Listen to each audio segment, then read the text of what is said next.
এবার আমি এইটা দই, আদা, রসুন সবকিছু দিয়ে পেঁয়াজ বাটা, লঙ্কা বাটা দিয়ে মাখিয়ে দিয়েছি। এবার আমি আলুগুলো ভাজবো তেলে।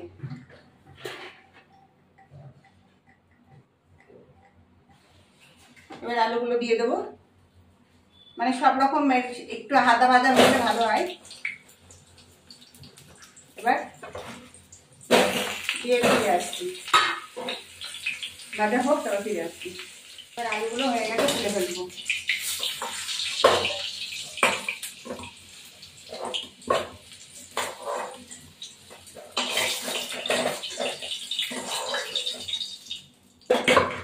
তেল দেবো একটুখানি, তেল দিয়েছি একটু, তাও দেবো। দুটো এলাচ দেবো,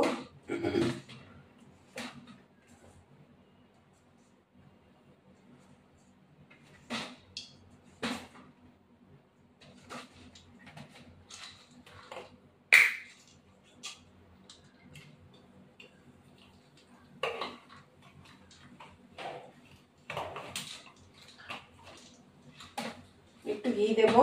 একটু ঘি দিলে ঘিটা একটু গন্ধটা ভালো লাগে।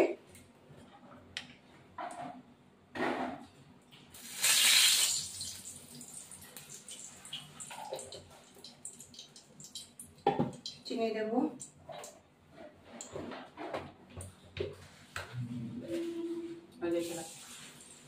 ঢুকছে।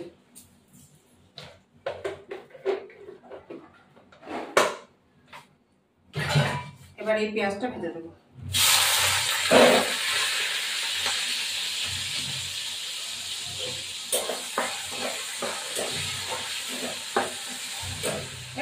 এবার এই সব মিশানো মাংসগুলো দিয়ে দেবো, দই দিয়ে মাখানো আর পেঁয়াজ, আদা, রসুন। এটা একটু মধ্যে থাক, তারপর ফিরে আসছি।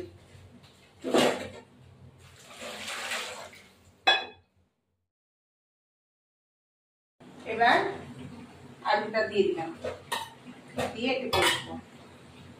মাংসটা একটু কষাই হবে।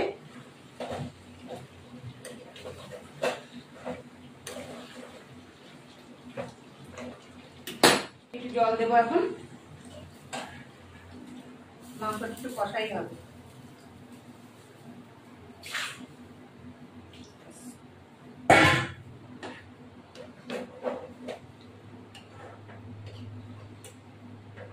এবার আলুগুলো সেদ্ধ হবে আর মাংসটা একটু সিদ্ধ হবে, কষানো হয়ে গেছে।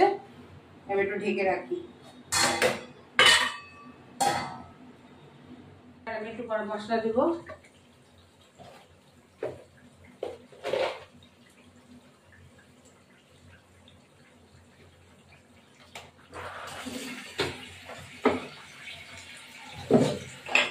দিয়ে নামিয়ে দেবো।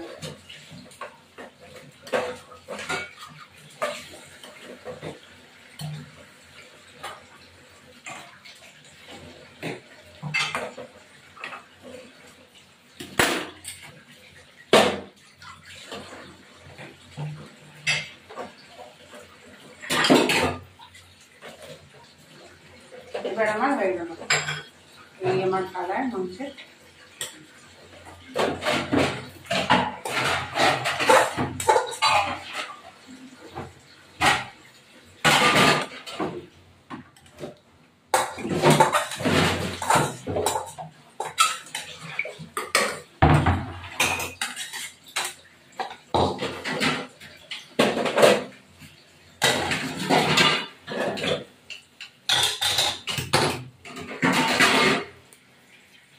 এই আমার কষা মাংস, মুরগির মাংস।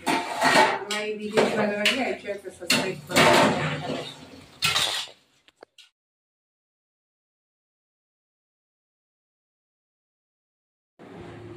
দেখো আমি খেতে বসেছি, উচ্ছে ভাজা। এই যে উচ্ছে ভাজা, চিকেন কষা দিয়ে ভাত খাচ্ছি। এই যে উচ্ছে ভাজা দিয়ে ভাত খাচ্ছি।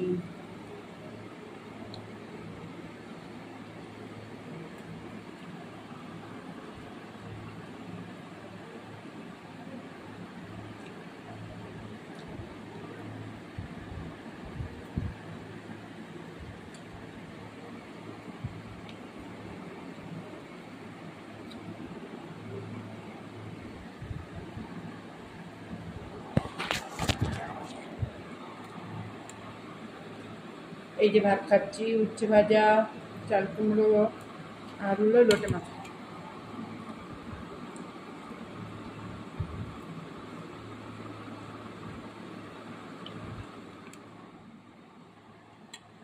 এই উচ্ছে ভাজা, চাল কুমড়ো, লোটে মাছ। এখন উচ্ছে ভাজা দিয়ে ভাত খাচ্ছি।